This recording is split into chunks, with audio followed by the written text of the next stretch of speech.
All right, guys, we are live. This is the Shillan and Duffy recap show, recapping UFC Vegas 70, which was originally supposed to be Nikita Krylov versus Ryan Spann in the main event. Instead, we had a audible happen. I am your host of this fine show that's being brought to you by Sherdog.com. My name is Keith Shillan.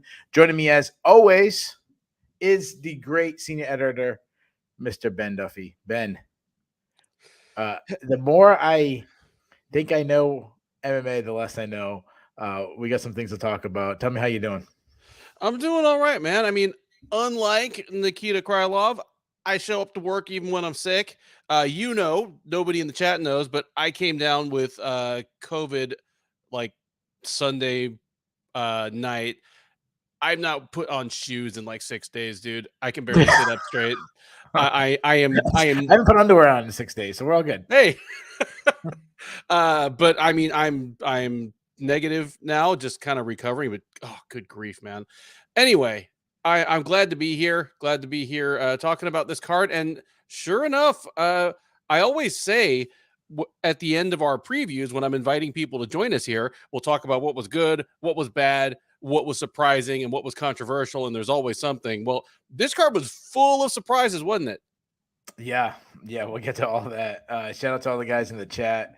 A lot of our users in there chatting up. If you watch the recap show and you're not in the chat, shame on you. Get in the chat and join us. Everyone's always super nice to each other. Even when we make terrible picks or anything like that, we usually have a lot of fun. You mentioned it. Nikita Krylov got sick while the main card was just kind of kicking off. They went to Megan Olivi and they said, like, breaking news. It's always like, oh shit, something happened. And instantly I thought, oh no, what happened to Tatiana Suarez? Instead, it happened to Nikita Krylov. They said he got really sick, something about food maybe, or weight cutting, or I don't know. Anyways, that fight didn't happen. Feel bad for both guys in the main event. Hopefully they can get those guys back on really soon. I don't know if they'll get a main event now. If they want a main event, they'll probably have to go back, out till probably May or something like that. Maybe they can, honestly, maybe they can sneak them in next week, and the judges probably not that soon, but they are going to be in Vegas for a couple of weeks. So hopefully they can get them on a card. I mean, if the Jones card didn't already have like 14 fights on it, I'd be, dude, just tell them make 215 and do it at like a 215-pound catch weight this coming weekend. But yeah, somehow Bellator, it was trying to figure out how they can get those two guys on their Irish card that just happened today too. I think it was like 172 fights in Bellator tonight. 172 fights, and all they wanted out of it was somebody to fight Cyborg. That's it. All right, so let's get into it. Bumped up from the main event.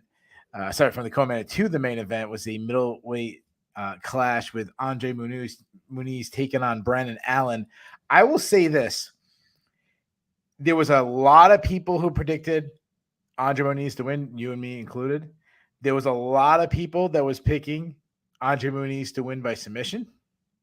I think we both picked that, correct? Yes. Okay. There was a very few people taking Brandon Allen to win. Yep. And nobody was taking Brandon Allen to win by submission. I want to see the bet. I want to see the card. And I'm sure there's somebody out there did, but I'm sure somebody did. But the bet that we do know about is the person that they talked about just as the fight was starting, who put down $117,000 on Andre Muniz. And you know me, I'm not a religious guy to say the least, but if there is a God, when you put that bet out there and make it public, I just assume he kind of like laughs and like rubs his hands together as he prepares to just like strike lightning on your fucking bank account. That's what God's doing. He's paying attention to the Andre Muniz bet. Yeah, it's so funny because everyone always like makes these like memes about the guy who blew all that money, and I'm like, yeah, you know what, dude? If I'm betting $117,000 on an MMA card for a fight night card, I'm probably doing pretty well in life. Yeah, you're assuming that wasn't like his kid's college education. Yeah, that's it. That's his last straw. Yeah. Then it's even worse if that was the case and we're making fun of him. But let's get into it. I don't know where to start. I don't know if Muniz looked bad, if Brendan Allen looked good, or Dev Goes Fishing, who was in here last week, texted me during the Muniz fight. I think it was, maybe about third round, maybe the end of the second, and he goes, Muniz isn't who I thought he was on the ground, and I kind of have to echo that too. Well, talk to me about Muniz, and then we'll get to Brendan Allen in a second. It feels to me like something happened, because the fight looked a certain way, and then after they hit the ground in the second round, all of a sudden, Muniz was just inert. It wasn't just that Allen was beating him to spots and beating him to positions and winning the transitions. It's that Muniz almost wasn't doing anything. I expect that we're probably going to hear about some sort of in-fight injury that happened. Either that or a horrible weight cut that just left him completely shot after like 6 minutes of fighting. And none of this is meant to diminish Allen's win or to give Muniz an excuse, because talking on the preview, we both said that Allen has a ton of potential, and neither of us was writing him off yet, even though we had Muniz in this fight. And one of the knocks on Allen, one of the reasons that I keep having to remind myself, as I say, that he's not a busted prospect, is that he has some bad losses on his record and some bad wins, like that the decision he got over Jacob Malkoun, where he probably should have lost. And I've given him no excuse for any of those. They are what they are. And so this is what it is, man. I mean, he beat a heavily favored guy that you could have argued should have been even more heavily favored, a guy that you and I both said, if the cookie had crumbled a little different way, he wouldn't have even had to take the fight. He would have been fighting Israel Adesanya this weekend, on a pay-per-view. Yeah. Allen took that guy to the cleaners. Yeah. Chris Kirkwood mentioned it was his gas tank, and it very well could have been that. He's a bigger guy. He was throwing a lot of like power hooks, but he didn't have a lot of output, which was surprising to me. That's why I was wondering if it's a gas tank, or as Jade Monkey said, maybe Allen is just way better than we thought. I was impressed with the ground exchanges. I mean, you know what this reminded me of? It reminded me of Jack Hermanson versus Jacare. Not that picking Jack Hermanson at the time would have been, like an upset like this one or anything like that, but of how he won, how he was willing to grapple with Jacare and he was winning grappling exchanges. Mm-hmm. That's what surprised me. I was like, okay, don't go to the ground with Muniz. You got a shot. And he initiated a takedown at one point. He landed a slam. He passed guard at one point. He had the top control. He takes the back. I'm writing up my notes saying, oh, wow, what a performance by Muniz. By Allen over Muniz. And he almost even got a submission. Yep. Cross out. He got a submission. I mean, from the first time that Muniz landed the takedown and Allen didn't concede the takedown, like the second his butt hit the canvas, he bucked, swept him, and landed in top position. Like, just for all that to happen to Muniz, to have it done to him instead of dictating the action on the floor. Yeah. Regardless of whatever kind of excuse or story comes out, a lot of guys in that division aren't going to out-grapple even a compromised Andre Muniz, if that's what it turns out to be, as thoroughly as Brendan Allen did. It was an incredibly impressive performance. Yeah, and he continues to look better and better each fight. One thing I'll say about him is, and I think this is a note to MMA managers, coaches, young prospects, Brendan Allen is the avenue you want to follow. Now, I don't think you need close to almost 30 fights or whatever it is, 20-something fights by the time you get to the UFC. But the point is, he took tons of fights. He fought everybody. He fought good guys. He didn't avoid good guys on the regional scene. He fought a lot. I mean, you mentioned, we were talking about last week, Eric Anders. He fought in the regional scene. And Trevin Giles, Eric Anders, Anthony Hernandez were his losses in LFA, LFC. Yeah, like three guys who are in the UFC who've had success in their own right. Not the highest, but in LFA. But and three guys that have like kind of skirted the edges of the top 15 at their best points. He's been in the LFA. He's been with some good teams. He cross trains a lot of places, and he's well rounded. When I think of Brendan Allen, nothing like jumps out to me. Like this isn't like, oh, this is the skill, but on the flip side, there's no deficiency that really jumps out to me either. So I was wondering this, and I was wondering what you're going to say. Did the UFC win tonight? And just this fight, not the whole card, but this fight. Right? The whole card? Fuck no, dude. No, but like the outcome. It was the main event outcome. Is that a good thing or a bad thing? Neither outcome would have been a complete disaster. Like, this was a good matchup in terms of, it close to a win-win. But I think the UFC would have been slightly better off with Muniz winning. I mean, like the hotter fighter losing, especially when the hotter fighter is also the older fighter, like that's always a little bit of a rough look. But again, any outcome here was okay. So yeah, the UFC did fine. Yeah, I think. Yeah, I agree with you saying. Like, I think the consolation prize was still okay. Mm-hmm. Like you didn't win the brand new car, but you got the new appliances. Like, being that he's so young, he's willing, he's tough, he continues to improve. Not the biggest, not a really great personality, anything like that, but just young. Muniz, what I liked about him, I like the specialist angle because it's so rare now, so you don't get it a lot. And being who your top two guys in the division are two guys deadly known strikers.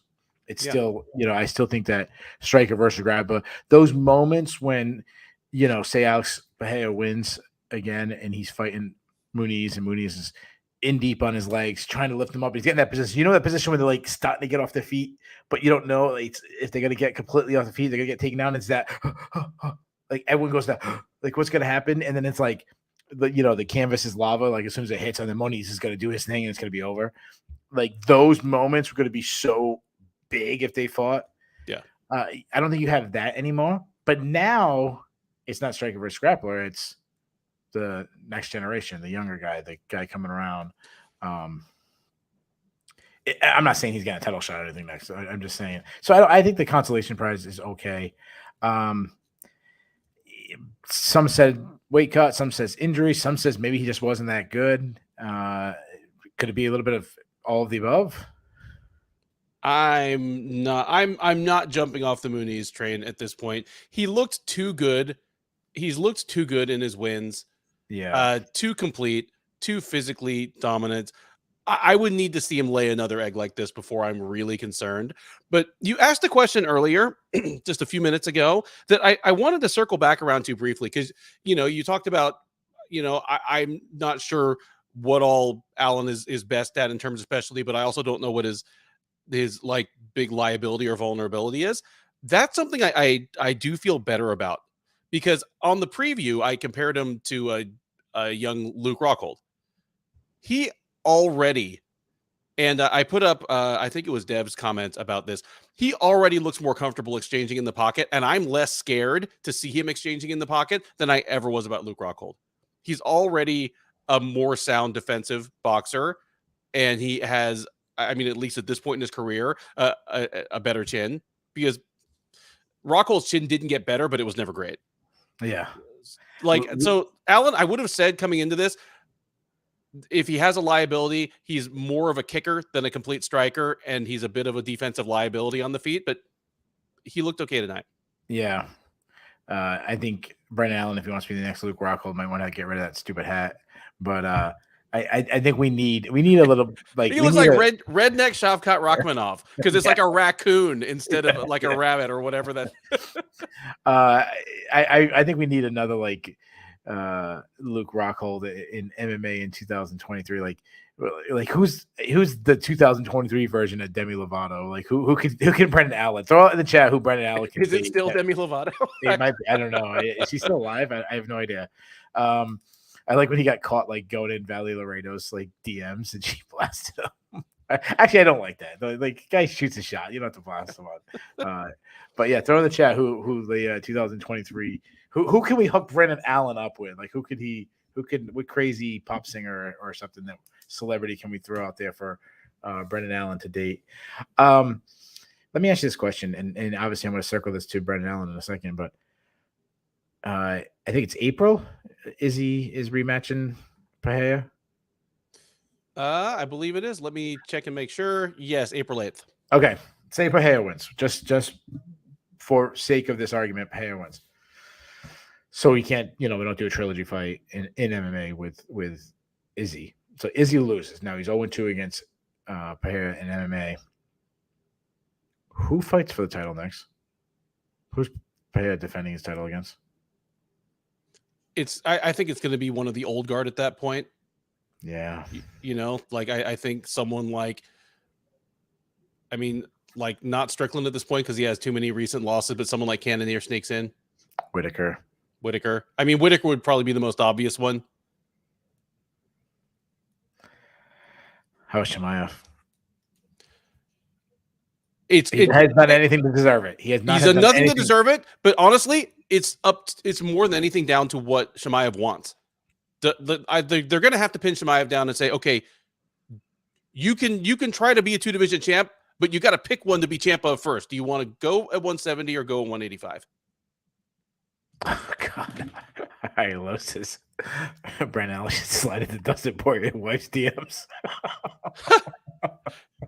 That's completely horrible. High or low 1,000. I commend you, but honestly, did you see that guy at the parade with the sign in Dustin Poirier? That's fuck. Don't do that. Don't do that. Dude, don't say anything to a fighter that you would not say to their face. Yeah, it's such a simple rule to live by. But that reminds me, Brendan Allen, they're both from Louisiana. He could be middleweight Dustin Poirier because at 26, 27, Poirier didn't have much personality either. He had a ton of fights and some bad losses just because he fought anybody across a multitude of different weight classes. Dude, when he was 17 years old, he was fighting guys in the hills of North Louisiana at 190 pounds. And had no business doing so.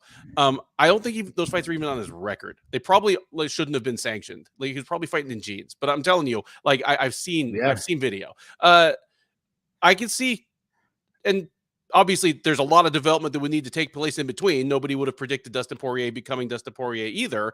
But I can see that because he's still got that sort of.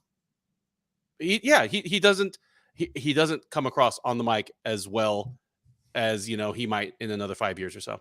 Yeah, so Juice X just segued right to my next question. Who's next for Brendan Allen? Brendan Allen has called out.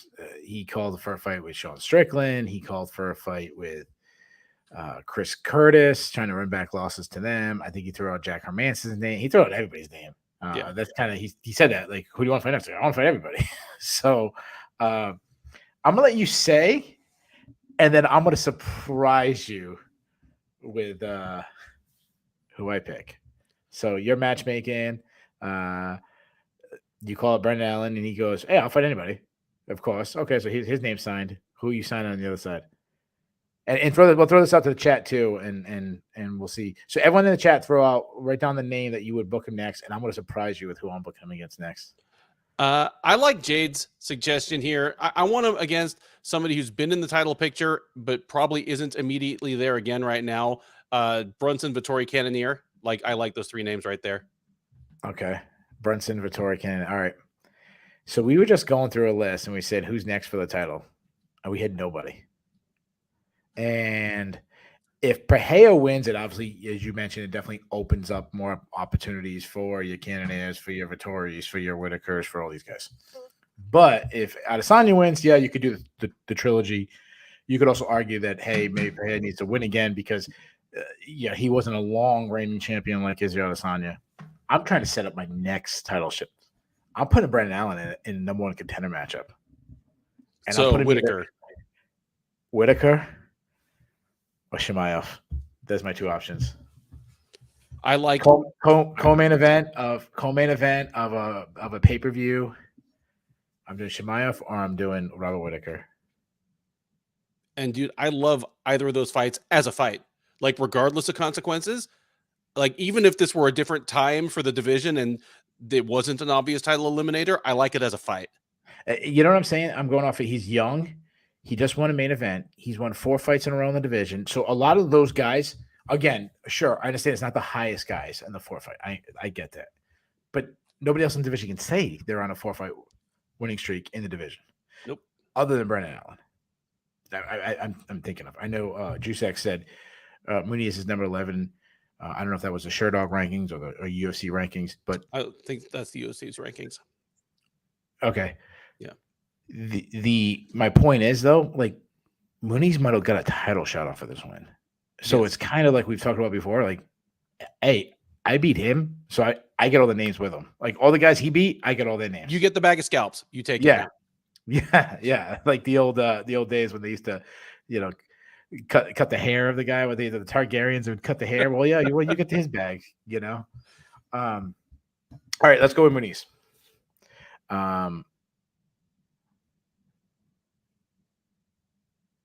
Yeah, so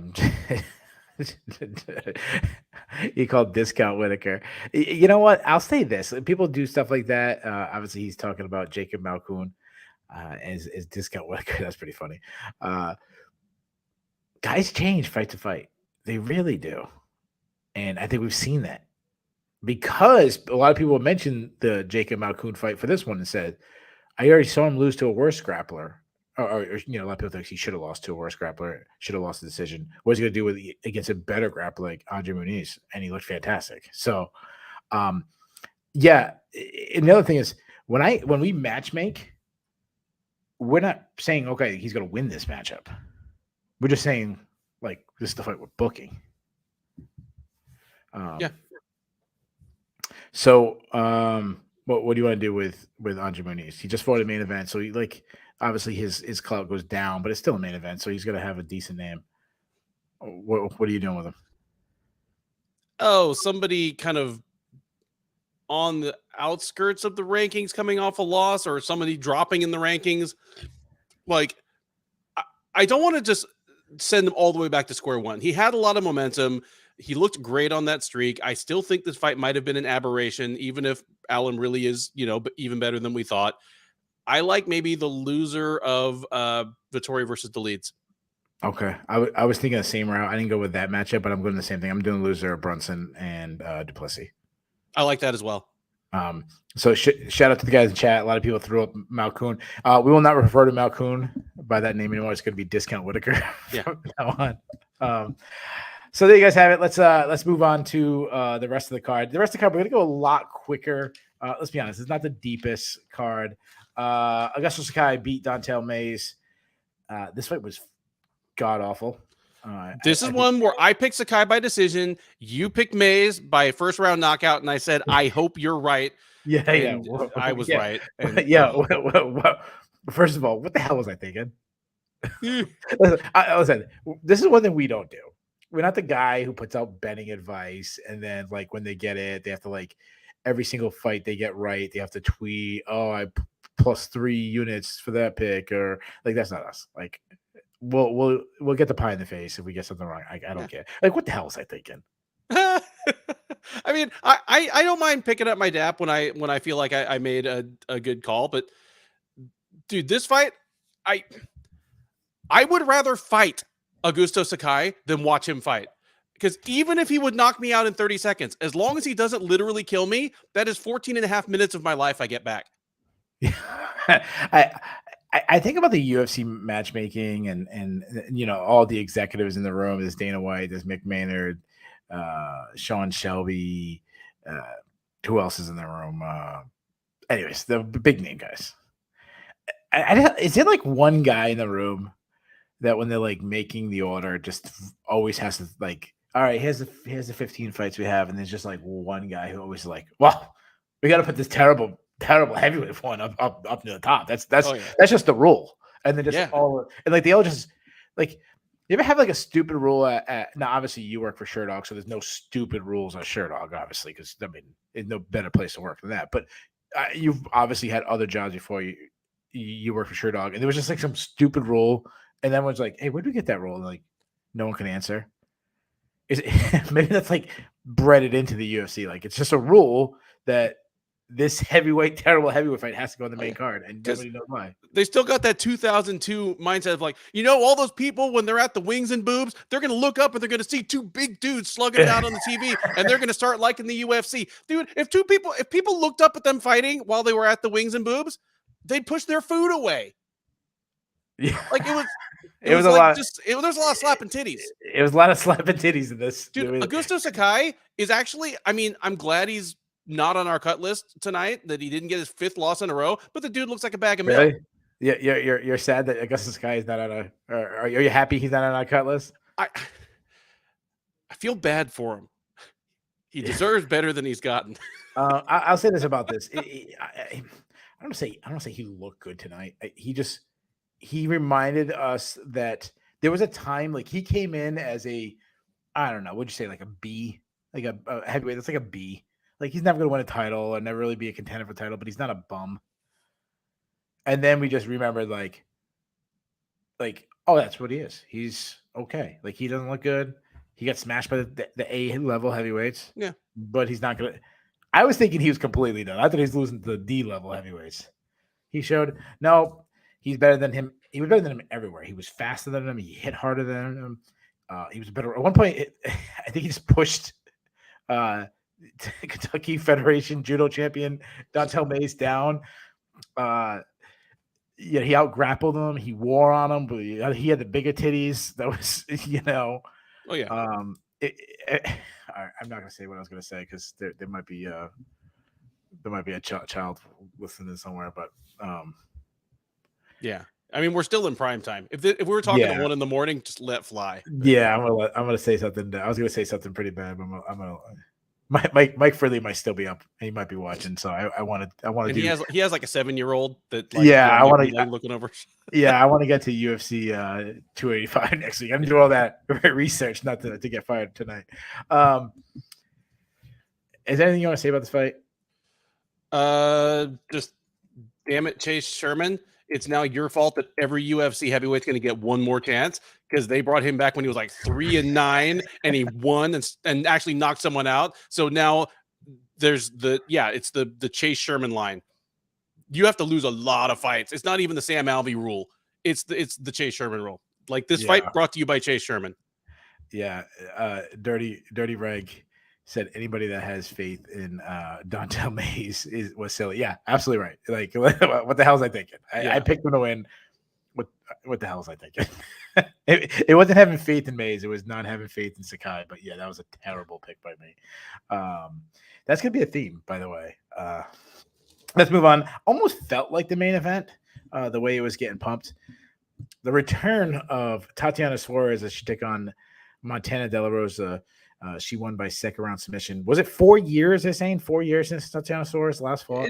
I don't know why they were saying that. It was like 3 years, 3 months. It was closer to 3 years than 4. Like Bisping rounded way up. Anyway, a little over 3 years. Okay, so 3 years. I think she looked as good as she could be coming back. The matchup, the upper weight class, the style. The style of the fight. It was going to be a heavy grappling matchup. She showed that she could still wrestle much better than Montana De La Rosa. I'm okay with it. I think a lot of based on the line, I think people thought she's going to go run in, blast elbow her into oblivion, and finish the fight in 2 minutes. I'm okay with this. I thought she looked good. I thought she looked good, but I am glad that she intends to go directly back down to strawweight because within the first 45 seconds of the fight, when she tried her first kind of like body lock and inside trip, and she couldn't toss De La Rosa, and in fact, kind of struggled to even get her off her feet, I was like, okay, this looks like a very good strawweight fighting an okay flyweight. And I never thought she was going to lose, unless like her arms and legs just literally fell off, which might happen one of these days. But don't put that on her. But I said this on the preview. I was like, don't be surprised if she is just realizes she can win by whatever she wants and stretches this out into the third round.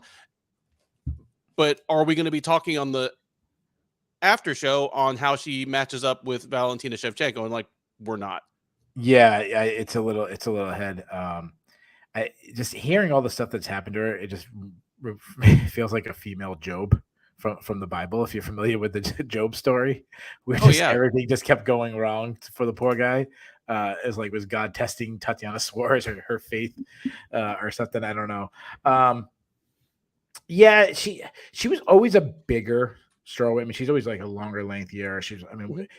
And she always looked bigger based on the females that she got matched against for example, like when she went against Carlos Esparza, like the shortest one in the division. You know, if she, I know she never got matched up. Imagine her against Tisha Torres, or her against Loma Labumi, or Michelle Waterson. I mean, or the biggest person she fought was Alexa Grasso, who's now at 125, and even there, they were about the same height and same width. Yeah, and Alexa Grasso at one time was a 115 pounder. Montana La Rosa is a 125 pounder who, like, if Montana La Rosa went up to, and I know she's not huge, but she's longer and lengthy. Like, if she went to 135, I'm not saying she's gonna win a title or anything, but like, I don't think like size would have been like a big disadvantage for her if she went up. No. And if Montana De La Rosa went up to 135, she would do just as well as at 125, because what's stopping her isn't physical strength. She's just kind of slow and plodding, and she's strong, but not a great athlete. Like, I want to say this because I seem like a lot of people wasn't too happy with. I'm seeing people's comments in the chat, and people aren't going crazy with Tatiana Suarez. Again, it was 3 years. I think about when John Jones returned against Ovin Sanprou, and it was right away. Everyone was like, "Oh my God!" You mean the last time John Jones returned from 3 years off? Yeah. And everyone was like, "Oh man, John Jones is done." Like, he beat Ovin Sanprou for the entire fight, but he didn't like kill him, and it's Ovin Sanprou. He didn't smoke him. It was so sluggish. And I was like, "Oh, you mean 3 years off? Like that could happen tonight?" 70% Tatiana Suarez. If she's never what she was, that's still going to be based on just simply being able to wrestle. And I'm going to sound extremely sexist right now, and I don't mean to be, but wrestling is different in women's MMA than it is in men's MMA. Yep. There's a lot more people who have a background. Just plain and simple. You go to your high school, there's 40 guys on the wrestling team. There's one girl. That's just how it is. And now, obviously, in Pennsylvania and New Jersey and Ohio and some of these better ones, they can have a whole wrestling teams. But the point is, they're the exception. There's way more people wrestling in men's, coming from a wrestling background in men's MMA than it is female. Which means if you're a good wrestler in female MMA, you can go much further. Perfect example, Carlos Esparza. Yeah, I know she didn't wrestle to win her second championship. But you get my point. It's like she put herself in line based on her wrestling. Tatiana Suarez is a better wrestler. 70% of Tatiana Suarez is still a better wrestler than Carlos Esparza at a 100%. Yep.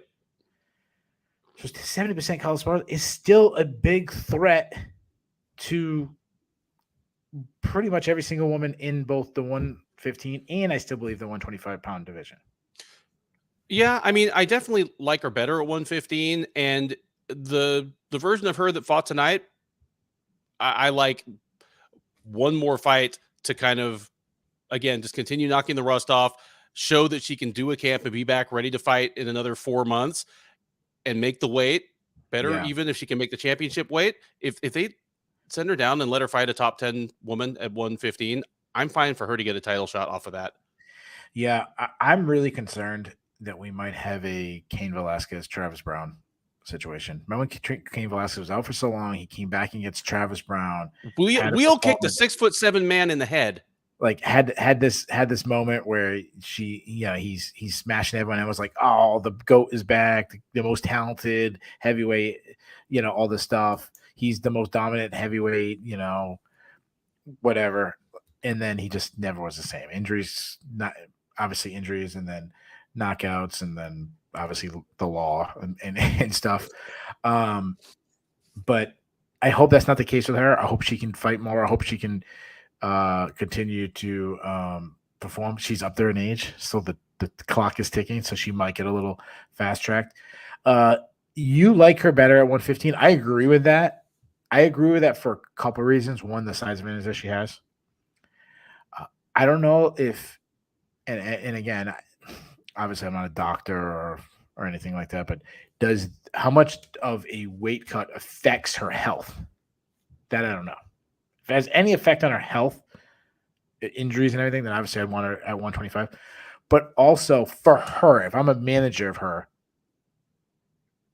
the toughest, the route to a title is much tougher at 125 than it is at 115, based on her style. But too, like, who's the two toughest matchups in those two weight classes right now for her? Valentina Shevchenko and Erin Blanchfield. Yeah, that's it. I'm not saying there's not other threats at 115, but I'm saying the biggest threats, the two toughest stylistic matchups for her is Erin Blanchfield and Antonia Shevchenko. Juice asked a question a while back. I want to throw this out there. A lot of people in the chat already answered, and it seemed like everybody was going with Erin Blanchfield. But gun to your head right now, fight book 3 months from now. Erin Blanchfield, Tatiana Suarez fight. Who are you picking to win? Blanchfield. Yeah, I agree. So what are we doing with Tatiana Suarez? She calls you up. She's super excited. Hey, I'm ready to get back. You know. It's a shame she's already fought Esparza because I'm thinking give her at, like one of the ex-champs, but like Andrade, we don't know. Okay, so Nika Montana. Oh my goodness. At 115. Yeah, Nika Montana at 145, right? I'd say, you send her down to 115, give her a top 10 fighter, give her like an Amanda Ribas. If Ribas wants to go back down to 115, because she's been trying both as well. Yan Xiaonan, Tisha Torres, Marina Rodriguez wouldn't be a bad one. It's a favorable style matchup for the wrestler, I think. Yeah, really favorable. Lesser wrestlers have taken down Rodriguez and controlled her. Yeah. Amanda Lemos would be an interesting one because Lemos is the one who can probably come closest to matching her raw physicality and size in that division that will use it in the same kind of way. I mean, Weili Zhang is big and strong, but she's going to use it in a different way. Just give her one of those. If she wins, she's healthy, title shot. Like, don't waste it. Don't waste any time. Like, give a little thought to the other outside factors, the intangibles. Like, she's a woman that clearly has a limited window of time for us to see what she can do in the sport. Honestly, Bobby Boucher gave out the perfect matchup for Antonina Shevchenko.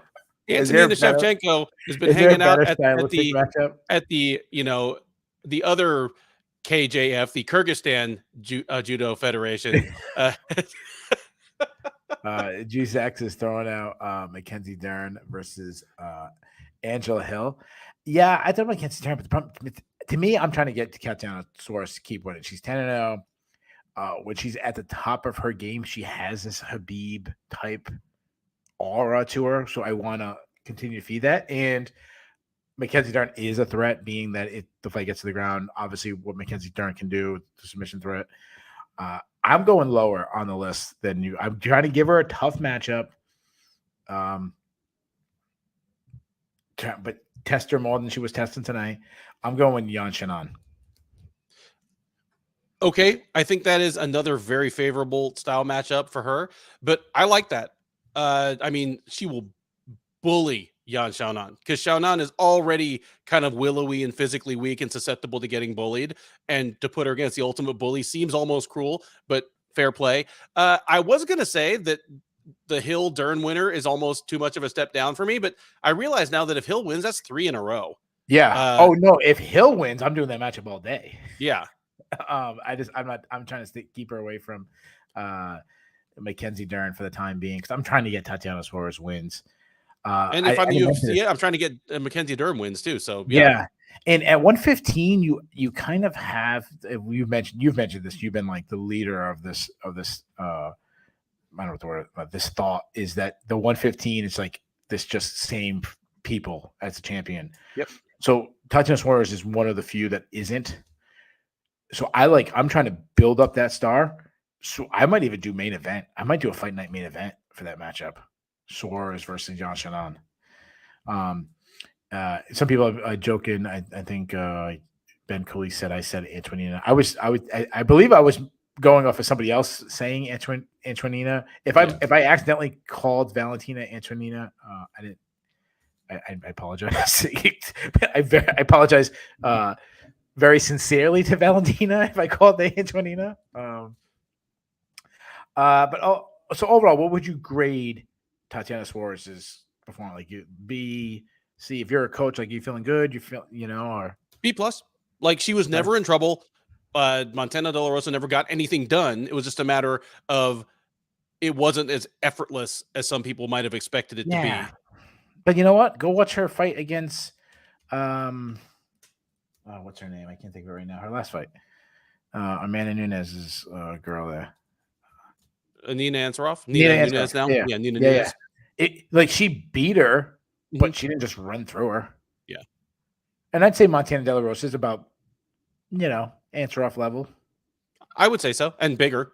and bigger. Yeah, a And weight class a bigger. tougher wrestler and a decent wrestler. She almost butt dragged. I don't know if you caught that. Right at the beginning when Tatiana Suarez had like a low singles. I don't know if you saw that. Like Martina De La Rosa was going for butt drag. You know me, I love like Yeah. good wrestling. I was rooting, even though I picked Tatiana Suarez to win, I was rooting for like, oh my god, we can have a butt drag in MMA. This could be fantastic. I mean, Montana De La Rosa is married to a good wrestler. Like He's a Mark De good La Rosa wrestler. didn't end up being a good like MMA fighter, but he's in a tough division and Oh he was yeah, undersized absolutely. for it. Like, yeah, like uh you know, so yeah, that doesn't surprise me. Hats off to Montana De La Rosa. Just her poison is still, more sophisticated or more athletic ground fighters. Probably always going to be. Before that, we had a battle of two Canadians fighters fighting each other. Mike Malott took on Johan Linnaeus, with Malott winning by first round submission. Good showing by Malott. Like he basically ran right through his countryman. I'll say this, and I'll let you comment on it because I don't think you're gonna have much to say about this fight either. Linnaeus seemed really disinterested in even being there. Like he was on the outside getting kicked, wasn't doing anything back till he got taken down. Then he was heading on triangle and tapped quick. I agree. He fought like he was double parked, man. It's like I got to be out of here. The tap came super fast once they were on the ground. He barely fought the choke. And I'm not saying there's anything like untoward going on. Just maybe Linnaeus was feeling sick. Maybe he felt like it wasn't his night. Sure. Maybe, I mean, these guys are both Canadian. I know they're from like not close necessarily, but maybe they trained together at some point and both guys knew what was up. But I expected it to be a striker versus grappler matchup. Or can Linnaeus stay on the outside and pot shot and use footwork? Can Malott get him down? No, it ended up being a nothing versus grappler matchup. Yeah, I was really surprised. Malott had a little speech where he wants to go to Canada. Didn't they just have a Canada card? Am I forgetting that, or was that some other country? I know. I'm right now. I'm being the arrogant American where I don't pay attention to other countries. No, I mean they went to England twice last year. Oh, okay, it was England. Yeah, this year, I mean this year they haven't been outside. I don't think they've been outside the States yet. Yeah, they haven't been to Canada. No, they went to Brazil in January for Brazil, Teixeira, okay. but that was it. And they went to Australia for Makhachev versus Volkanovski. All right, so get the guy a card in Canada, but like put it like obscure pot, like give like Manitoba or something like that. Throw him in. Don't give him Montreal or Toronto or anything like that. Toss him in Manitoba. Oh man, the UFC hasn't been to Canada since before COVID. Holy crap! Yeah, UFC hasn't been to Canada since Cerrone versus Gaethje in September 2019. Oh, there you go. So I've been to Canada more recently than the twice since then. Yeah. Before that, so that was the main card. Let's go to the prelims. The 4-fight main card. Yeah, the wackiest moment in the of the night, but by far my most entertaining moment is Eric Gonzalez took on the absolute wild man Trevor Peck. This fight was bonker. I don't know what you gotta say. Trevor Peck is gonna get smashed. Like he's not good. He's gonna get smashed. He's wild. He's not technical. I get all that. But dude, that was fun, and give me all of that for as long as it goes. Then I need to tell you about this thing called Bare Knuckle Fighting Championship. Oh no, because they got dozens of that dude. Dude, I don't know if you watched Aqua Teen Hunger Force, but if Aqua Teen Hunger Force had a character who was a can of chewing tobacco, it would be Trevor Peak. All right, stop for a second and explain to me because I have no idea. Okay, Aqua Teen Hunger Force was a cartoon, just a comedy cartoon, total like stoner stuff, but it was just like this animated like milkshake and thing of fries and meatball that like went around, and it was just stoner humor. But Okay, if there was a character to go with them that was like a can of like Copenhagen, okay, it would talk like Trevor Peak. Okay, when he's I've seen Ben. I don't know how many MMA fights I've watched, and obviously you've been around watching a long time, and I know a lot of the guys in the chat have been obviously watching for a long time. I don't remember the last time I saw a guy throwing hammer fist while on the feet, like in combination, like standing hammer fist, like jab, left hook, right hammer fist. And it wasn't just like one time in a wild exchange. He did like 5 or 6 times. He was like Donkey Kong and Hulk smashed like that. I loved it. I loved everything about it. He had the perfect opponent, Eric Gonzalez, because Eric Gonzalez just like, I don't want to say he sucks. I was wrong about Eric Gonzalez. It took me 3 fights to really admit it, but I was excited for him to come from Combate. And you know what? Was it Luis Palomino that he had like a just drag out fight with?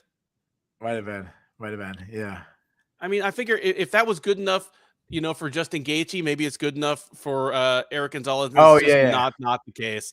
Yeah. Yeah. Like Gonzalez isn't good, and he isn't good in exactly the way that let Trevor Peek do exactly what he did. Trevor Peek came out like the brushed down like bangs where it looks like he did his bangs with like a mascara brush.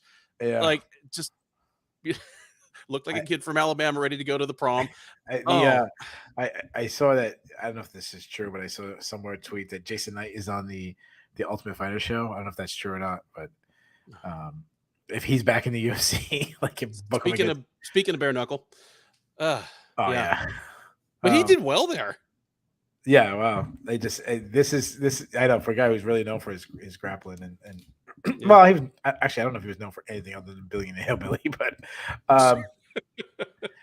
yeah, I love it. Like, give me all Trevor Peek. Like, I let's do like some fight circus type fights where we can get like, I want the old Hillbilly Jim. I gotta get my WF reference in there. Hillbilly and Jim in the pig slob. Like, give me a fight with that. Trevor Peek's next fight. So like, just Trevor Peek in a oversized pair of overalls with like one strap off, looking like Uncle Jesse, pushing someone's head in the mud. Like, I love it. Peek versus Ferguson, says Jesse C. If you're talking about Tony Ferguson, like you shut your whore mouth. You know, Tony Ferguson has given too much to this sport. You know what? Trevor Peek doesn't deserve any of that. Nope. Sign me up. Sign me up. Right? And give me all just their press conferences. Dude. Just but that standing hammer fist would rock Ferguson at this point. By the way, yeah, oh yeah, of course. Oh yeah. By the way, Michael Chandler was, and I think I've said this before, Michael Chandler was not the right pick for the Ultimate Fighter show. It should have been Tony Ferguson. For many reasons, I'll tell you why. One, you want to get Conor McGregor a win. An easy win. He absolutely starches Tony Ferguson in like 60 seconds. Maybe not even that long. But the entertainment of Tony Ferguson seeing crazy shit for the entire show. Like, what's Michael Chandler going to say? Like, come on. Like, that was just the right fight. Anyways. I mean, is there anything else to say about Peek? I'm all in. He's not good. But he's going in my category of just fun guys that, if the UFC matches him carefully, he'll stick around for like 5 or 6 fights, and he'll probably collect some bonuses. I know. Even in 155, arguably the best division in the UFC, there are some chuckleheads who will stand in front of him. I think he's getting a bonus tonight. We'll get to that later, but I'm thinking he's getting a bonus tonight. Let me just spoil it. Okay. Sure. Every finisher got a bonus. All 6 finishers on the card got a bonus. So that's Brendan Allen, Tatiana Suarez, Mike Malott, Trevor Peek, Jordan Levitt, and Joe Selecki. They all got a bonus. Good. That's good. Yeah. No fight. Nope, no fight of the night, because what would you give it to? Yeah. I would have went with the flyweights. I would have went with well, it wasn't a flyweight. Technically, it wasn't a flyweight matchup, but Osborne and Johnson. That was a pretty good scrap. That was a pretty good scrap, even if but that's the thing. The best fight of the night was just it was pretty good. Juice X is on fire today. Number of fights until he has to fight Jim Miller over. What is this going on with Jim Miller? His eye is all screwed up now. Like, what are they doing? Like, a basketball player hangs on too long. He goes from the starting lineup to like, third sub in. Yeah. MMA fighters hang on too long. They have permanent eye damage. And, then Jim Miller, please don't ever go to bare knuckle boxing. No. The Peek, people are loving it. And then we didn't even get to the most obvious thing about Peak. Just think about all the jokes you can make off his name, like Peak Performance. That was and all that. Yeah, I threw one out in the chat that I had to delete because I felt bad about it. Oh, yeah. Go from the most fun moment to probably the least fun as another Canadian got a win. Yazovicius took on Gabriela Fernandez. I'll say this: Fernandez looked really good on her feet. Yep, when she was on her feet. I was gonna. Yep, problem was staying on her feet. Yeah. And granted, Yazovicius is one of the bigger women and better wrestlers in the division. Not a whole lot of people are going to be able to do that at that level, but I bet there are a lot of people that are going to have some level of a success at getting Fernandez off her feet. Yeah, Brian Conley said it too. For her striking was incredible, and for what it's worth, again, fighter coming in hot out of Brazil. I want to see him in their second UFC fight after a full cycle under USADA testing. I mean, she fought for LFA 4 times, all in Brazil, never once in the States. I kind of like, give some side eye to that, but she looked jacked. She looked like Viviane Araújo or somebody in there, just like compact, muscled, fast. She's like a Brazilian Holly Holm. I like that. Yeah. Even her lower body. Like 145 Holly Holm, if you all you guys know what I'm talking about. Yes. Yeah, her if she was accurate, she was good. But Jasmine, the thing about her is she's not very skilled. But what she is intelligent. She knows what she's good at. She knows her range of where she needs to be, her avenue of victory. She puts herself in that position. And she, just based on that mindset, not caring if it's going to be super exciting, not like just about getting a victory, she's going to win a lot of fights in the UFC. Yep. Yes. Especially because that one thing she does well is something that not a lot of people in that division do, and not a lot of people can stop it. Yep. Like, she can wrestle. Like, what if it had been her in there against Tatiana Suarez tonight instead of Montana De La Rosa? Tougher fight. Well, I don't know. I don't know if that's a tougher fight because I think they're very similar, but they might be similar. But I think Yazovicius is just a little bit stronger, a little bit technically better wrestler for sure. I mean, she's actually Yazovicius is also more of a positional grappler where she wants to be on top. Where like De La Rosa will go for submissions. She can wrestle, but has that like catch wrestling style where she's trying to catch submissions, while Yazovicius is more that pin you, keep you down, grind on you. Yeah. Because she's actually a former amateur wrestler. Yeah, for sure. Yeah. I mean, is she the best wrestler in Canada since GSP? Sorry. I gotta if you're from Canada and this is your first time watching the show, the president of the Jason the Athlete McDonald fan club just spit out his like diet Coke. Yeah. I'll have you know. That's a good reference. That is a good reference, my man.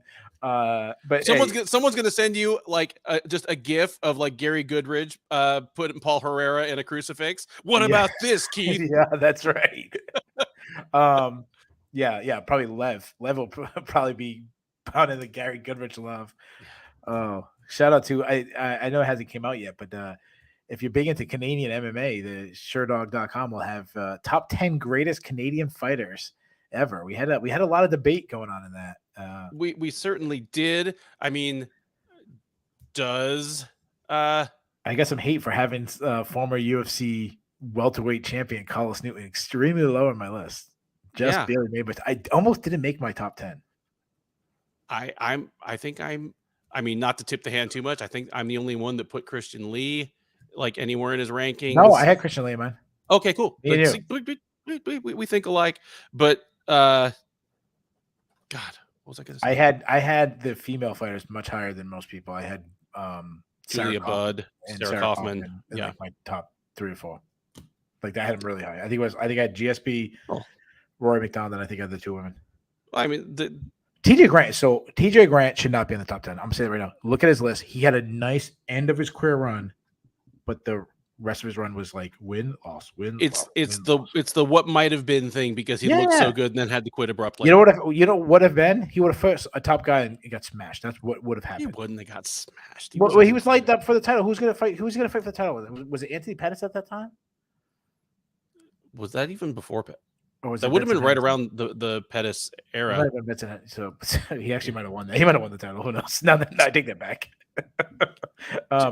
Jason Thacker. Anyway, I said all that to say, if this is your first time watching from Canada, I love Canada. My wife is Canadian. She was born and raised in Canada. I've been to Canada many times. My kids, but his wife is one of the 15 greatest fighters from Canada. Is all we're saying. Yeah, her and KB Buller. It was. He was scheduled to fight Anthony Pettis. Yeah, and Anthony Pettis, like he was great until suddenly he wasn't. So maybe he would have won the title. So, maybe. You know what? He might have been number 2 on the list if he wins the UFC title. I can't put it off any unless you want to say something about this Yazovicius before we move on. No. Let's move on.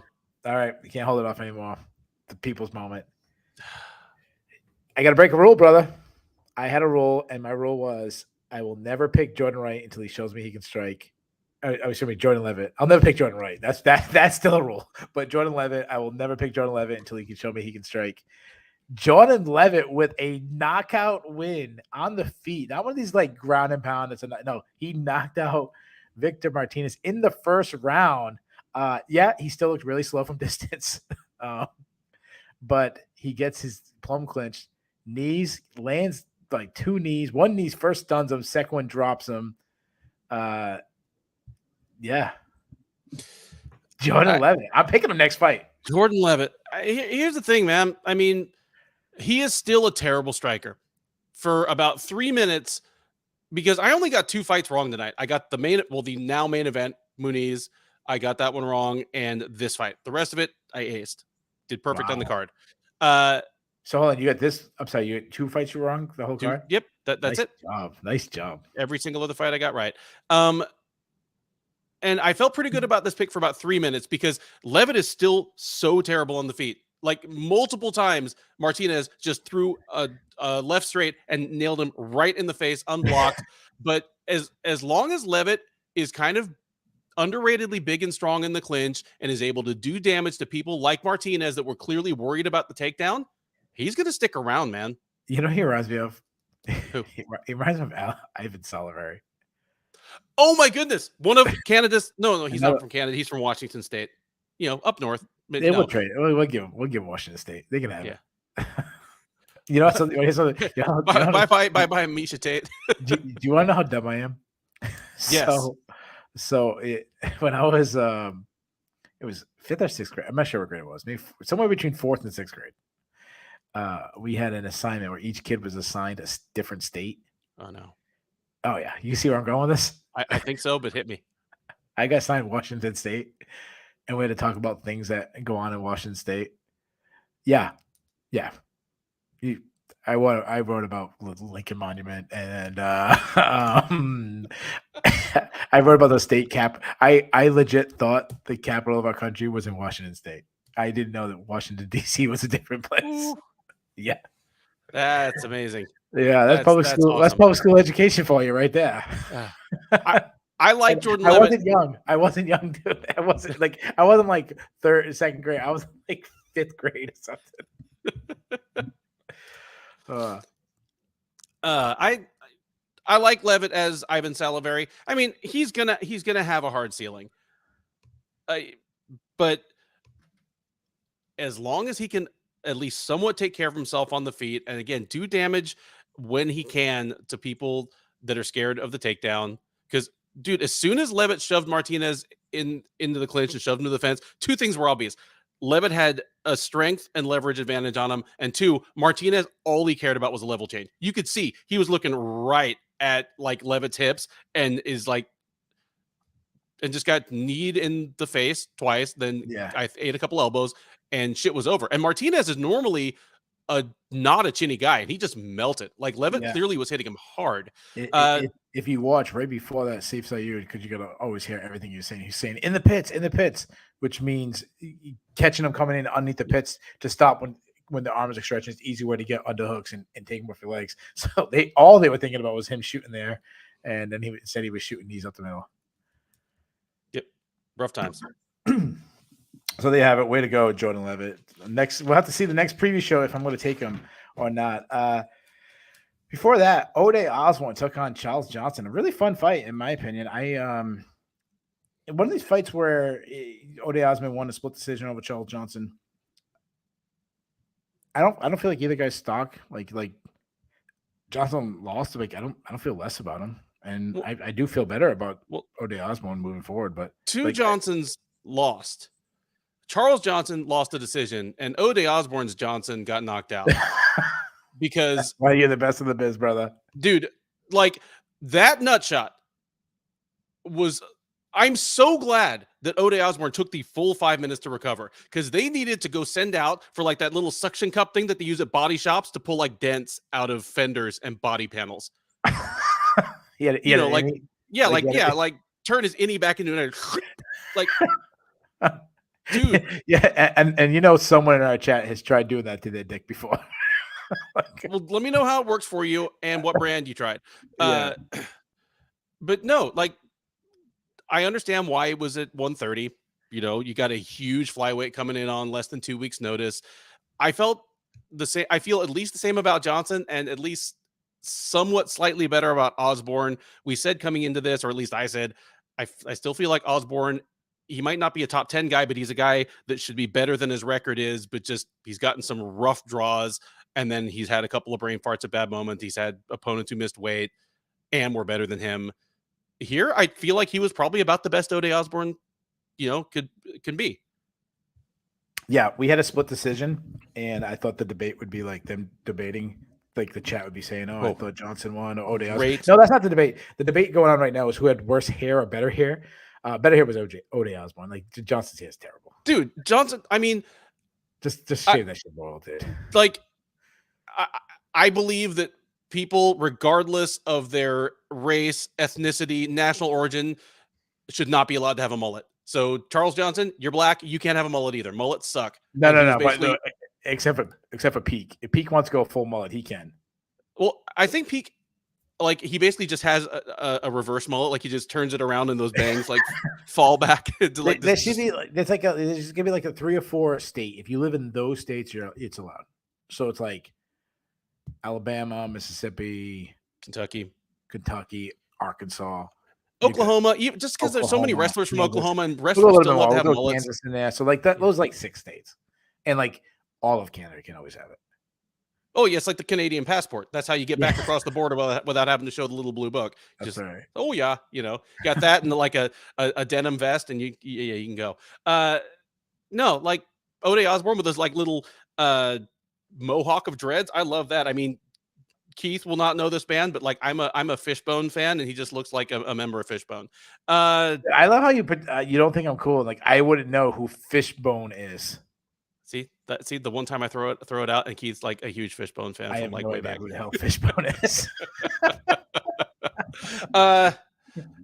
No, like this was a fun scrap between two non-top 15 flyweights, but I threw a question up there from Jace X. If this fight weren't at the Apex, would he have taken the full 5 minutes? Absolutely not. Crowd is roaring. Front row is yelling at him, that he's a what, and for like taking an injury break, he jumps right back in after 45 seconds. I'm fine. Yeah, and he might lose. Because who knows? Who knows? I'm not saying he would have won or not. I'll say about this fight that I was most impressed. Again, I thought both guys looked all right, but in the past we've talked about Johnson being extremely intelligent and that's why he would win. And then you mentioned Ode Osborne having mental lapse. It was like the opposite. We had a close fight that could go down either way. We got, 90 seconds, 2 minutes, maybe 2 minutes and 90 seconds left in a really close third round. Most people have it 1-1. And it's Ode Osborne knowing a takedown's going to win me the fight, and he gets the takedown. And it's going to dump his gas tank, but he's going to get that takedown. He's going to control him enough time, and that was the difference. That's why he won the fight. And another thing that he did that I liked early in the fight, and I think it was Dirty Reg 22 who was mentioning this, that Johnson was standing on the outside. not engaging, it's because Ode Osborne used to always overthrow his punches, trying to end the fight with one single punch, and he shortened everything up. Now he's with he's with Dewey Cooper now. He changed teams.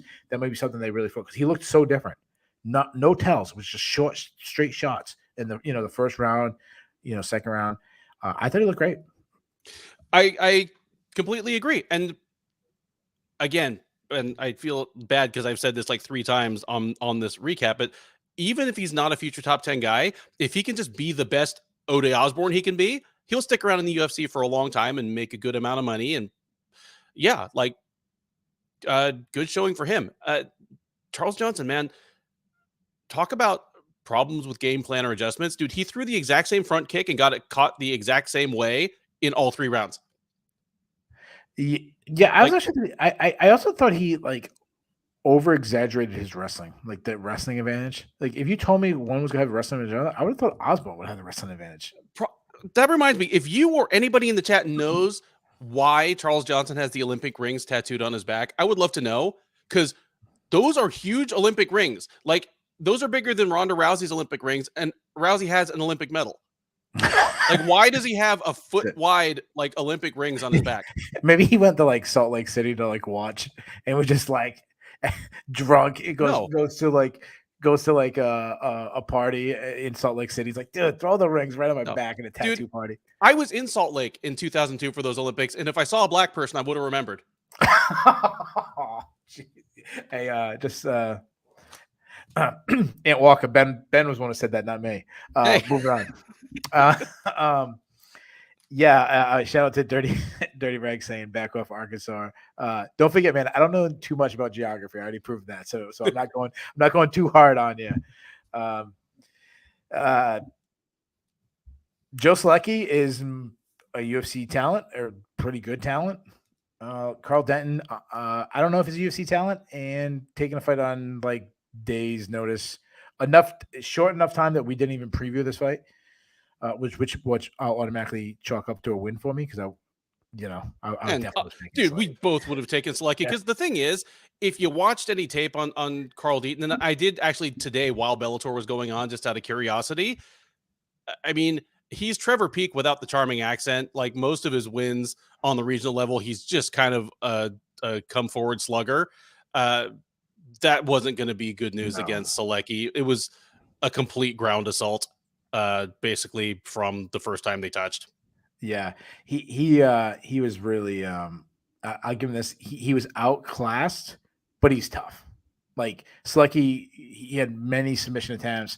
One point he had a neck crank that a lot of people would have tapped to. He didn't tap. Dude, he should think of how fast Johan Linnes tapped out to a rear naked choke, and then realized that Deaton probably spent literally half the time they were in the cage, not just in bottom position, but actively fighting off rear naked chokes. He probably spent 4 minutes of that fight actively fighting off chokes. Yeah. And Selecki's tough. I mean, it's always tough to make a UFC debut. It's even tougher to go against a guy who's pretty solid in Joe Selecki. And the first fight of the night, Rafael Alves took on Norello Aliev. I apologize if I pronounced his name wrong. Aliev won by majority decision. The reason why it was majority decision, he got a point taken off from him for biting Rafael. Yes, you heard that right. He got a point taken off, not disqualified. I'm okay with the call, and I'll tell you why, Ben. There wasn't video evidence of him doing it. I know there's a mark. It could have been pushed up. Like, I'm fighting. You could see Alves was pulling his chin up at that point. It could have been just something as simple as it slid in there. And being that there isn't video evidence, I don't think it's enough to disqualify a guy. I'm fine with it as well. I'm glad a point was taken, because again, there are fouls that are collisions that happen in the chaos of the sport, and there are things that just don't happen accidentally. Biting is one of them. It looked like he was off to maybe start on a Dean Barry hat trick. See if I can get disqualified for 3 exotic fouls in one fight in my debut. But no, and aside from that, he looked about like you'd expect the first UFC fighter from Tajikistan to look. Yeah. I mean, the dude had a stadium Like, That was watch fantastic. party. That was absolutely fantastic. It was amazing. It gave me chills. I mean, he kind Like, of let's get to Tajikistan. I can't even say that. I don't even know where Washington D.C. is. Give me a break on Tajikistan. well, I mean, Tajikistan. Let's get a UFC card there. I mean, you've got that kind of, like south of Russia, you've got, Chechnya and Dagestan and Ingushetia and all these like little republics. Tajikistan is one of the bigger ones. That's what makes it weird that he's the first fighter from Tajikistan in the UFC, because they have events there. They have fighters. It's a country with 10 million people. Like, that country has as many people. Wrestling. It does. Well, in that country, that's as many people, 10 million. That's as many as Dagestan and Chechnya put together. And think of how many Dagestanis and Chechens there are in the UFC right now. Dagestanians in the UFC? I don't know. I mean, there's one or two. You know what's funny? It would have been funny if the UFC just like stole that footage and it wasn't even for him. It was like a soccer game and they just like took those people, just like edit it as they were cheering for him. Like, you ever see that video where it's a bar, I don't know, somewhere in Europe or it's a soccer game going on, and when they score a goal, the entire bar goes like crazy and there's like bear flying all over the place and everything. But it's a famous like video where people always edit it, and it's like always funny stuff on it. Like, everyone's watching something funny instead. Like, one time I saw it was when Betty Ross went to heaven, and that's supposed to be like a bar in heaven, and they're like, the newest people coming in was that. Like, that'd be funny if the UFC just took like like them watching a cricket game or something instead, and they make it seem like they're all cheering for him. I do want to address the Alves jumped for a guillotine 2 different times, the second and the third. Almost got it 2 different times. Jumping guillotine when you can't get off bottom, which was already proven in the first round, you're 100%. It's all or nothing. You're giving up the round if you don't hit it. Yep. And it's great when you hit it. It sucks when you don't. Yep. So I hope they're giving Randy Couture a hard time about how he pronounced Tajikistan. I apologize if I'm saying it wrong. So you guys have it. There's the 11 fights from UFC. Ben, I'll throw something real quick. Did you watch any of Bellator? Yeah, I kind of popped in and out. I was like trying to wake up again, still not feeling my best, but yeah, I watched a few things. Okay. I haven't watched any of it yet. I'm saving it. I tried going back and forth and just, I was missing stuff, and I'm like, well, I'm going to recap this. I know Yazov Amosov looked incredible. Besides his performance, it's in, we're talking about that area of the world. Obviously a lot of stuff's going on, his home country. For him to be out of the sport for that long, put on the performance he had, and then under those circumstances, whereas there's a war going on in his country and he was actively a part of it. Oh yeah. He, for those who don't know, Yaroslav Amosov set down the belt and went home to Ukraine to fight. Like, he did a tour. Yeah, to fight a war, not fight like I'm going to fight a guy in a cage. Like, he's going to fight for his family, his countrymen's safety and freedom and all that. Absolutely. We don't do this, but like, I'm voting for him for our fight of the year, no matter what happens the rest of the year. I think that conversation will end up, like, being a big part of it. Like, and all the outside of the cage stuff aside, we've had this conversation about Vadim Nemkov already. I'm ready to talk about how he would stack up against the best 170 pounders in the UFC. He's right there. He's still he's 29 years old. He came back better 21 months away, marching around in the fucking snow. He came back and looked better. What kind of training could he have had? He beat a great fighter, even worse than he beat him the first time. Yeah. Now, Storley is what he is. Like, I would put him as a B level welterweight. Like, I never viewed him as like a top guy in the world. But still, regardless, like, what training is he doing right now? Was he doing this past year? Like, was it Rocky IV type training? Like, just running with a log on your shoulders? Yeah. And this, I don't know. Anyways, he's my so far my fight of the year. But Yeah. All right, let's get to we already did the awards, so let's get to let's get the cut list. I just saw a comment real quick that I wasn't dogging Storley. I'm just saying, like, yeah, he's I don't know if I say he's got good wrestling. He's not elite wrestling, but he's got very good wrestling.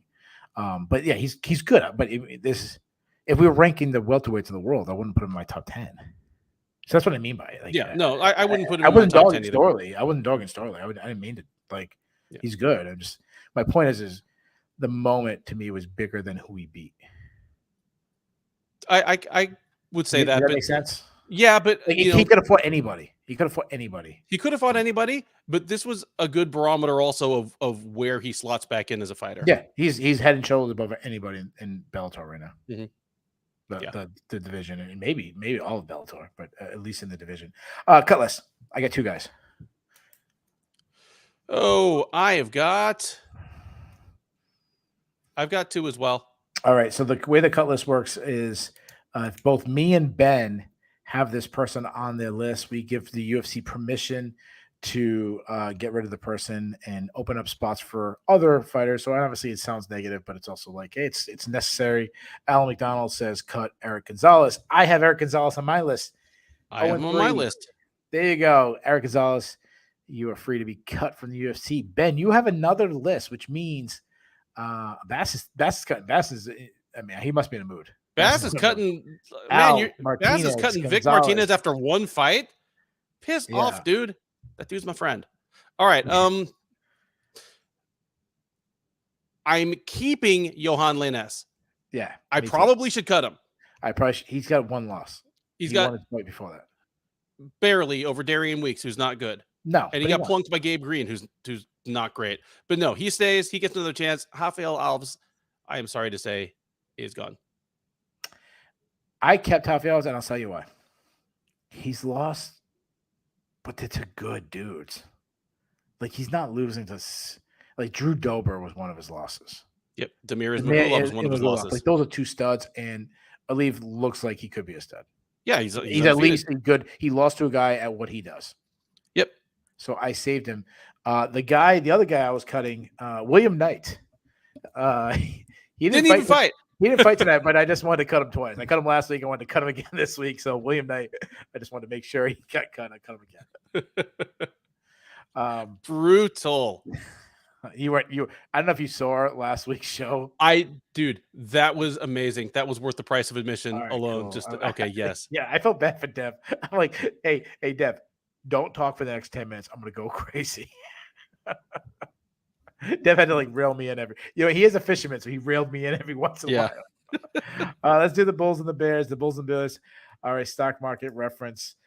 We do it hockey style 3-2-1. You want to be on the Bulls is that's stock the market's doing well. You don't want to be on the Bears list. Ben, do you want to go negative? You want to go positive? Let's stay negative. All right.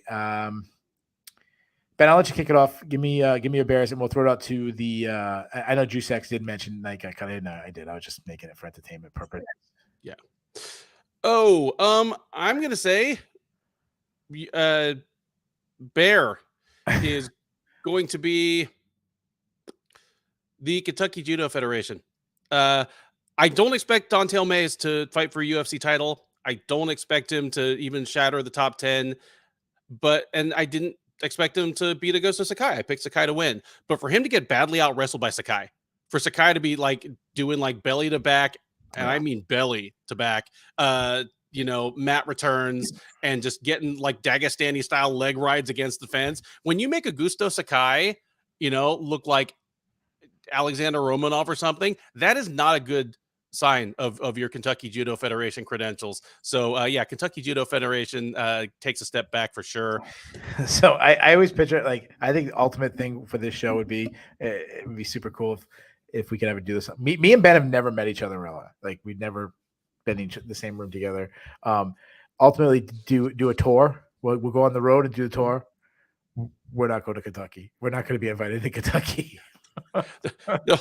They'll be waiting on at the border for us, No, like Kentucky Judo Federation in the General Lee, going to be shooting some like dynamite arrows at us, like the Dukes of Hazzard. Debuting fighters in general did not have a good night. Nurullo Aliev looked very good. Other than that, debuting fighters did not have a good night tonight. Carl Deaton looked bad. Victor Martinez looked bad. Gabriela Fernandez acquitted herself okay. Just not a good night for the biggest bear on the night that, all this stuff took place. Probably Ryan Spann. He had a headlining card. He was headlining a card. It wasn't a bad card on paper. We both picked him to win. Supposedly he trained. He actually trained, supposedly. Yeah, supposedly he actually trained for this one. Saif Saud's blood pressure was coming back down and gets pulled out from under him with literally 2 hours before he's supposed to fight. He's probably already stretching, in the green room. Rough night for him. Even if he gets his show money, even if he gets his win bonus, which the UFC sometimes does, bad. Oh, it's not a judgment on him. I'm just saying his stock had a bad night. He could have done great things for himself, and instead he'll only be remembered as being even associated with this card as a footnote to history. 3 years from now, we'll be looking at this and we'll be like, oh, hey, you remember Fight Night Muniz versus Allen? And you'll have to be reminded, oh, is that the one that Ryan Spann was supposed to headline? Yeah. That's the point. What you're saying, we're not. No one's blaming him. No, not blaming him at all. We were expecting to be talking highly of him and talking about what's next for him. It's a fighting top 5 guy. Could he ever? I mean, is he turning around? I mean, he's more well rounded than he gets credit for. We thought we could have one of those moments. Instead, we talked about him for about 30 seconds. Yep. I'll go with my Bears. My number 3, Rafael Alves. This is the guy. After subbing Mark Diakese in under 2 minutes, we were talking wow, this guy got some potential. Could we have somebody else? He's lost back-to-back fights. One was to Drew Dober. That's a really tough matchup. But now to Aliev. Just the point is he showed that he's probably. I mean, you had him on the cut list, so that should tell you, how far his stock. My number 2, Andre Muniz. Andre Muniz. We were talking about. Should he have been fighting for the title instead of this? He got submitted. We were talking about him being the best grappler in the division, maybe the best grappler in the UFC, and he got submitted by Brendan Allen. And number 1, listen, we got to brag when we do right. You had a fantastic night. Yeah, number 1 bearer is yours truly. I went 4-6 on my picks tonight. Not a good night for everyone's favorite host, Shill the Thrill. Maybe not anymore. All right, let's go to the Bulls. These are who had a really good night. Again, we do this 3-2-1 style. I'll go first now. I'm gonna go with who had a good night. Jesus had a good night. I don't know if you saw, but Joe Selecki and Trevor Peck preached the gospel hard for Jesus. Jesus got some free press tonight on the UFC, so Jesus had a good night. Number 2, I'm going to go with Tatiana Suarez. I mean, 10-0. Yeah, it didn't blow her out or anything like that. Still got a stoppage win, upper weight class against, a fairly tough opponent just to get back in there. Really nice. And my number 1, it's got to be Brendan Allen. I mean, 27 years old. He's on a 4-fight winning streak. Got a rear naked choke over Andre Muniz. I mean, I'm talking about him fighting 1 or 2 fights away from a title shot. So I think his call out, he sold himself too low. But overall, really good night for Brendan Allen. Agreed. I agree with all yours. So rather than echoing them, I'll just add 1 or 2 of my own. Gotta go for one of those with Nurullo Aliev. He was expected to win. He was favored. But to carry the pressure of being the first fighter ever from your country, and if you don't think that matters, it's probably because you're from a country that supplies half the UFC's talent, like the US. He's literally the first Tajik fighter. You saw that he had thousands of people sitting in bleachers to watch him fight. Like you and I can't fathom that kind of pressure. Like there were more people there to watch him fight on like cable than ever watched me wrestle. Like even at counties. Like What's the biggest tournament like you wrestled in? I mean, my summer after my senior year, I did a few like open ones and invitationals that Oh yeah. and like state probably had, But what, you don't think it was that many people watching? probably never more than about 1,000. Yeah. Not counting other wrestlers. That doesn't count. Like Yeah, people there's a bunch that of other got people. headphones on Yeah. and like they're taping their ankles. They don't count. Like Yeah, I get you saying, yeah. And he beat a good fighter, beat him convincingly, got out in the jitters. That's a win. Other one, Mike Malott. No, not many people really stood out tonight on the mic. It was kind of a dry night on the mic. You know, again, unless you're Jesus, he had a pretty good night. But Mike Malott showed a little bit of sass, called for the UFC to go to Canada for the first time in like 4 years. I liked it. Good night for him. Yeah, and of course, everyone's favorite, Trevor Peak. Yeah, he had a fantastic. Trevor Peak. Yeah. Yeah. All right. Let's see what. Do we have any dudes seriously? I only got one.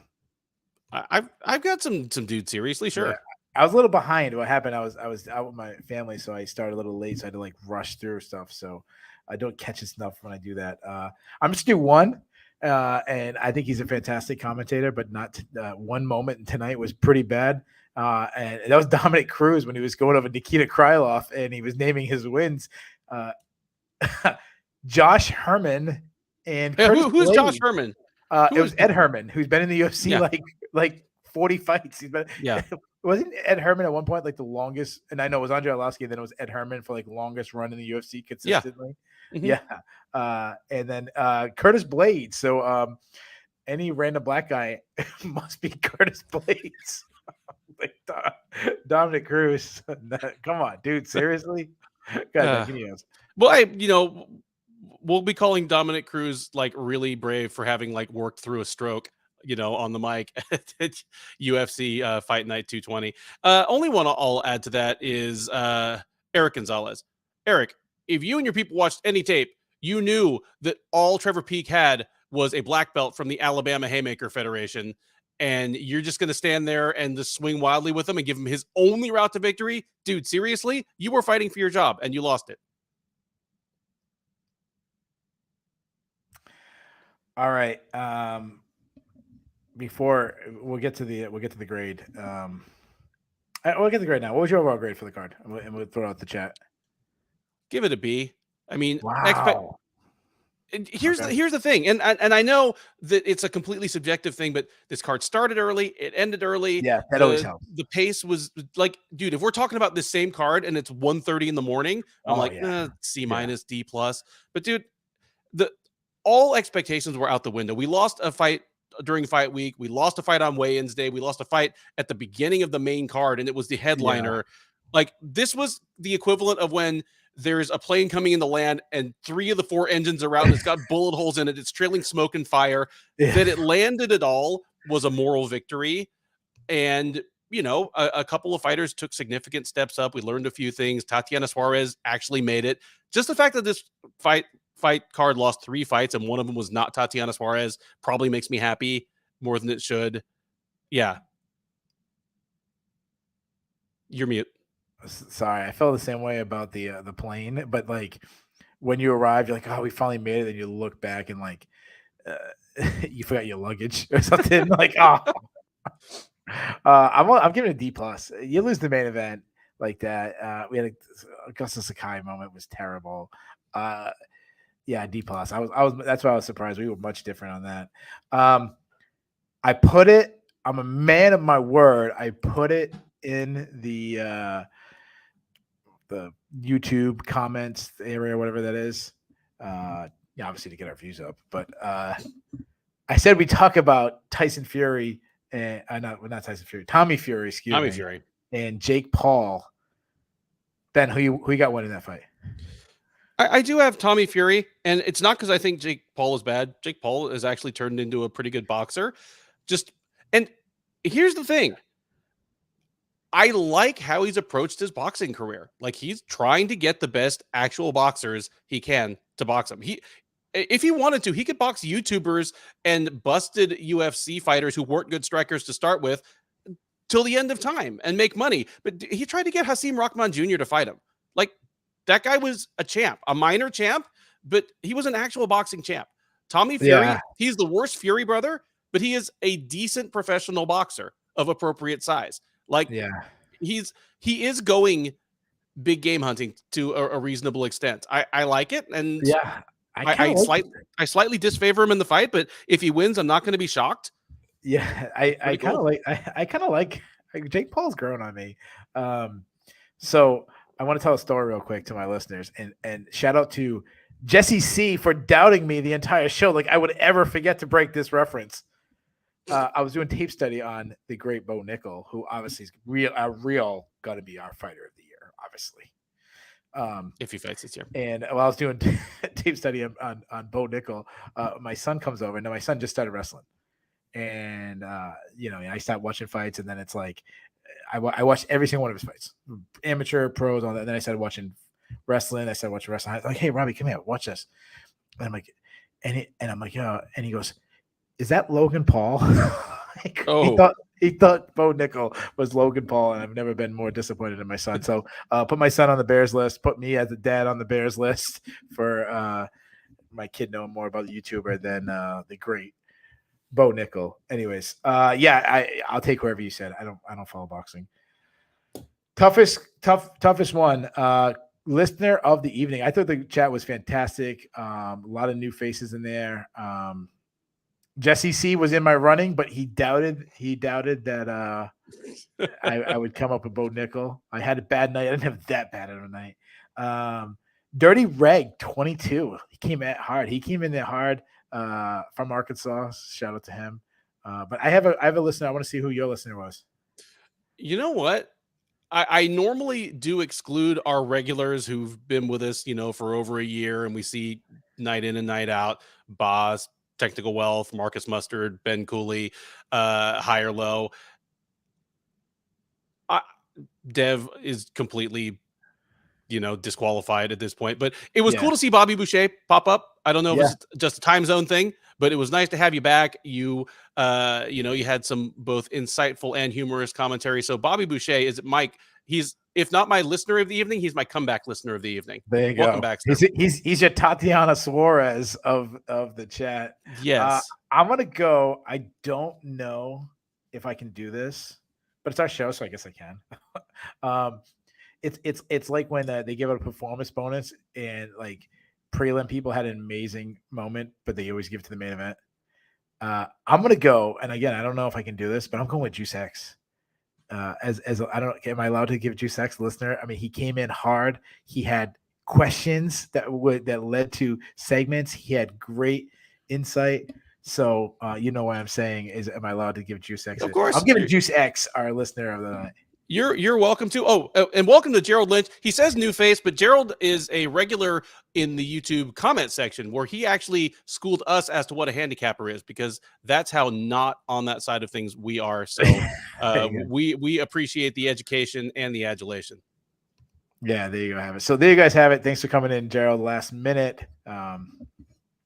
We've done all the fights. I think we do the preview and the recaps as in depth as anybody can do. What I will say is this week, big card, probably the biggest card of the, I don't know if it's the biggest. I say it every time there's a pay-per-view. Ben, bigger card. Pound for pound, pound for pound greats going against each other, Islam Makhachev and Alex Volkanovski, or the return of John Jones fighting for the heavyweight title against Suragan. What's a bigger card? My brain says Islam versus Volk. My heart says John Jones coming back. And it also has Valentina Shevchenko on it. It has Bo Nickel on it. I mean, it's a great card, man. Like, if John Jones is what it takes to get eyeballs on the rest of this card, so be it. Yeah, so we have a huge card. Me and Ben will be previewing all those fights. We'll be doing the recap next week.